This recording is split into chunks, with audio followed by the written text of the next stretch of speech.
Greetings to all.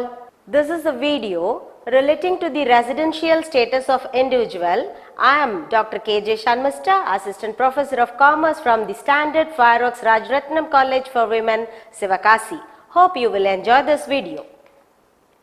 The learning objectives behind this video lesson is to make you to understand the difference between residential status and citizenship and how to determine the residential status of individuals. First, let us see what is the difference between residential status and citizenship. The term residential status has been coined under the income tax laws of India and it must not be confused with the individual citizenship in India. An individual may be a citizen of India but may end up being a non-resident for a particular year. Similarly, a foreign citizen may end up being a resident of India for income tax purposes for a particular year. The income tax department must determine the residential status of taxpayers regardless of whether they are individuals or companies. This information becomes pertinent during tax filing session. This is actually one of the main factors that determine a person's taxability. Residential status of an assessee determines the scope of chargeability of his income. That is, whether a person will be charged to a particular income or not depends on his residential status only and not on his citizenship. Residential status is determined in respect of each previous year. So once the citizenship is decided for lifelong, residential status is determined in respect of each previous year. In other words, the residential status of a person may vary from one previous year to another previous year. A person can have only one residential status for a previous year. That is, he cannot be a resident for one source of income and non-resident for another source of income. The residential status of persons can be understood, one type for the individuals and HUF and for the other kind of persons like firms, companies, cooperative societies and statutory corporations. First, let us see to the residential status of individuals. The residential status of individuals are broadly categorized into residents and non-residents. The residents are further classified into two types, ordinarily resident and not ordinarily resident. Let us see how to determine this residential status. For determining the residential status of individual, some basic conditions are available under the Income Tax Act, Section 6, subsection 1A and 1C.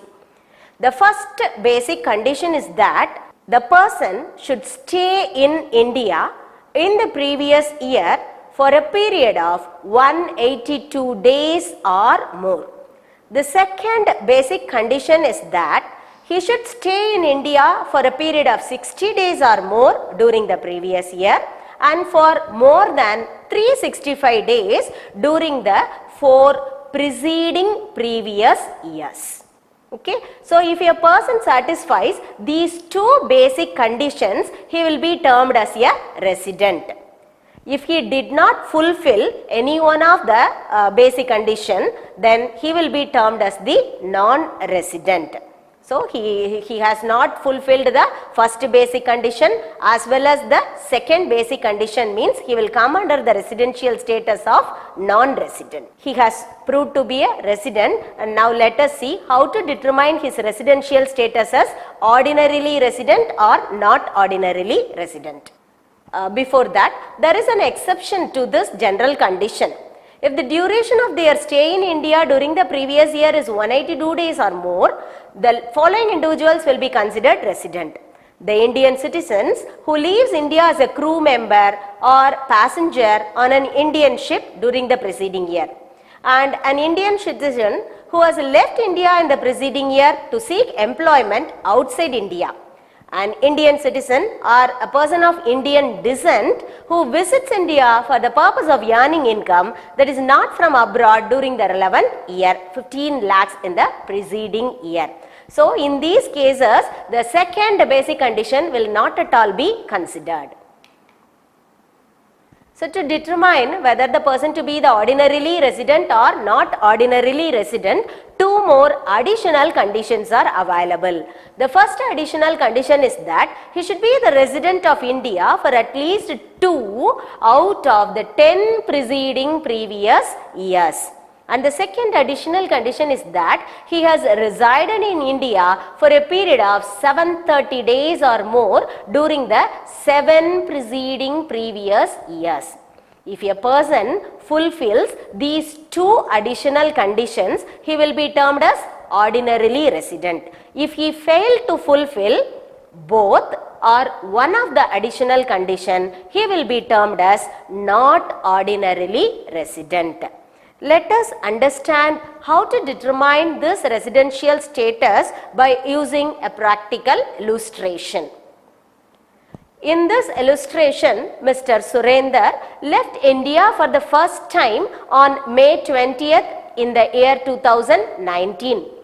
During the previous year, he stayed in India for a period of 53 days and we are asked to compute his residential status. Now, you can go through the basic condition. As per the second basic condition, he should stay in India for at least 60 days. But this person has stayed in India for a period of 53 days only during the previous year. So, we can very well judge him as the non-resident of India for the current assessment year.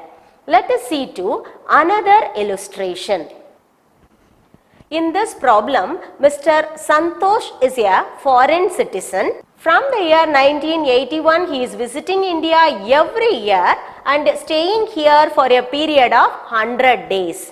We are asked to compute his residential status. So, in the previous year also, he stayed in India for a period of 100 days, which is more than 60 days. So, he is fulfilling the second basic condition as he stayed in India for 400 days and above during the 4 preceding previous years.